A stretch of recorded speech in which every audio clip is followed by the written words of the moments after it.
It was revealed by the Minister of Health, Dr. Frank Anthony, during Monday's COVID-19 update that his ministry is presently on the verge of reviewing the protocols for entry into the country. According to the current Ministry of Health's guidelines, persons entering the country must submit a negative PCR test results taken within 24 to 72 hours prior to arrival. If the PCR test is more than 72 hours old, the traveler is required to do a second PCR test on arrival to Guyana. Antibody test, a rapid test, or antigen test will not be accepted. However, the ministry is seeking to alter these requirements. We are currently reviewing our protocol, and we have a team that is currently reviewing that based on people now getting vaccinated, and to see how we can do both PCR and vaccination as a requirement. With the Delta variant now being referred to as a serious cause for concern for the global healthcare system, Minister Anthony said that the likelihood of mandatory quarantine for persons entering the country is also being explored. Surge in cases with Delta is happening in many countries around the world.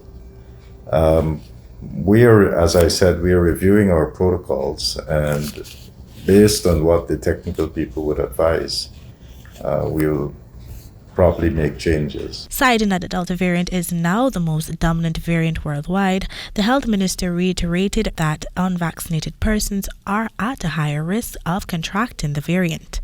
Just last week, following the increase in the infection and hospitalization of children, the minister hinted that the Delta strain may be at play in Guyana. Over the past weeks, children as young as 2 years old were hospitalized with COVID-19 related ailments. At least 3 had to be placed in the ICU, and on Friday, a 16-year-old boy succumbed to the disease. At present, there are 242,991 persons who have received a first dose of the vaccines locally, representing 49.9% of the adult population, while 128,252 persons are now fully immunized, representing 26.3% of the country's adult population. Meanwhile, the minister, in providing an update from his visit at the Myconi Hospital on Friday, conveyed that the facility is expected to benefit tremendously from an infrastructural boost in the upcoming months. Works are also going to start very shortly to create new theater spaces. So we want to put in 2 theaters there, a small one for minor ops and a larger one where we can do major surgeries at the facility. It was also indicated that a new waiting area is scheduled to be completed within the next month. Reporting for the HDP Nightly News, Kendell Richmond.